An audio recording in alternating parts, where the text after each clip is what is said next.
De los 94.5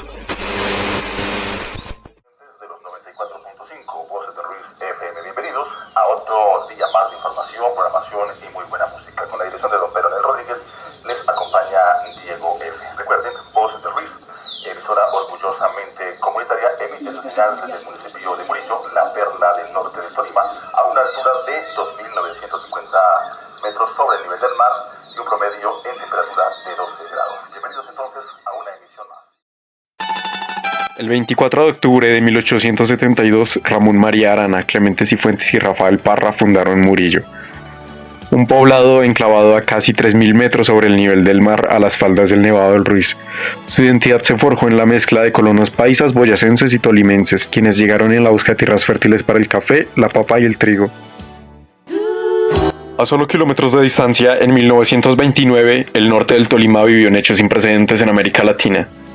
300 campesinos y artesanos del Líbano, liderados por el zapatero Pedro Narváez, se levantaron en armas en la primera revolución socialista del continente. Duró apenas 64 horas, pero su represión encendió un resentimiento que marcaría a la región por décadas. En el Tolima, norte del Tolima, fue muy azotado por el conflicto bipartidista, ¿no? Entonces, ese conflicto bipartidista, que en algunas partes empieza más o menos hacia los 40, bueno, después de la muerte de José Luis Gaitán. Tras el asesinato de Gaitán, el enfrentamiento bipartidista dejó 130.000 muertos en su primera fase. En el norte del Tolima surgió entonces uno de los bandoleros más temidos del país, Jacinto Cruz Usma, alias Sangre Negra, nacido en el Bosque, hoy jurisdicción de Murillo. Su cuadrilla asoló las veredas del norte tolimense hasta que entre 1962 y 1965 el ejército lo exterminó junto a otras bandas. Sobre todo mi abuelo, hace poquito me enteré de que Sangre Negra le regaló una escopeta a mi abuelo y fue quien le salvó literalmente la vida a mi abuelo, porque cuando eso salían los que hoy en día son paramilitares a matar gente, ¿cierto? Y en ese entonces Sangre Negra pues habló con mi abuelo y le dijo que se escondieran porque venían matando a gente. La violencia no terminó allí. Desde los años 80, el ELN y las FARC dominaron el territorio, y entre 2001 y 2002 llegaron los paramilitares del bloque Tolima de las AUC, convirtiendo a la región en otro escenario más del conflicto armado colombiano. Con los acuerdos de paz de 2006 con las AUC y de 2016 con las FARC, el conflicto fue cediendo el terreno poco a poco. La paz llegó al papel antes de llegar al territorio. Murillo volvió a crecer. Entre 2018 y 2024 pasó de 4.113 a 4.251 habitantes. Una cifra pequeña para cualquier ciudad, pero enorme para un municipio que durante años vio cómo sus habitantes se marchaban y cómo el silencio ocupaba el hogar de la gente. Después de décadas marcadas por la violencia, el aislamiento y el abandono institucional, parecía que por fin alguien volvía a mirar hacia estas montañas. Pero también llegaron preguntas incómodas, porque el problema nunca fue que el turismo apareciera. El problema fue la rapidez con la que llegó a un territorio que nadie había preparado para recibirlo.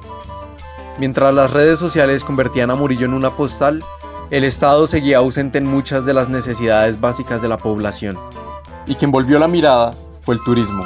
Desde 2020, cuando la pandemia empujó a miles de personas a buscar refugio en los paisajes rurales, Murillo comenzó a aparecer en fotografías, videos y publicaciones que mostraban el Nevado de los Frailejones, las aguas termales y las calles de tabla parada. Lo que durante años había permanecido invisible se convirtió de repente en un destino. Llegaron visitantes, llegaron ingresos y llegó una oportunidad que el municipio llevaba mucho tiempo esperando. Con los turistas llegaron también nuevos habitantes, personas de ciudad que cambiaron el concreto por el paisaje.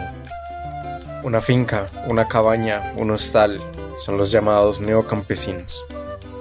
Protagonistas de una transformación donde el campo ya no cambia solo por quienes nacieron en él, sino por quienes llegan con recursos e ideas desde afuera. El valor de la tierra subió, y con él una presión silenciosa sobre familias que llevan generaciones ahí. Cuando una familia campesina se marcha, se lleva algo que no tiene precio. El conocimiento de los páramos, la mano que sabía tejer una ruana, la voz que conocía cada nombre del territorio. Cuando cae ceniza, la vida se recoge hacia adentro, no se sale, porque esa ceniza daña las vías respiratorias. Los cultivos quedan expuestos, el agua se contamina. No es pánico, es protocolo, es una comunidad que aprendió a leer las señales antes de que llegue la emergencia. Porque la montaña ya les enseñó una vez lo que pasa cuando no se escucha. Pero hay algo que ningún recién llegado tarda en aprender. Vivir en Murillo significa convivir con el Nevado del Ruiz, no como postal sino como realidad. El Servicio Geológico Colombiano lo monitorea permanentemente, emite boletines de actividad y activa protocolos cuando los niveles de alerta suben. En abril del 2023, con el volcán en alerta naranja, Murillo fue declarado en calamidad pública y las familias cercanas al río Lagunilla, el mismo que en 1985 arrastró con toda su paso hacia Armero, fueron las primeras en evacuar. Esa memoria, esa cultura de la prevención construida a lo largo de décadas es quizás la herencia más profunda que tiene Murillo. Y es también lo que está en riesgo de perderse si quienes la cargan siguen siendo los primeros en irse. Allá viene el campesino con su burrito para el pueblo. Allá viene el campesino con su burrito para el pueblo. Viene a cambiar por dinero los frutos de su cultivo. Viene a cambiar por dinero los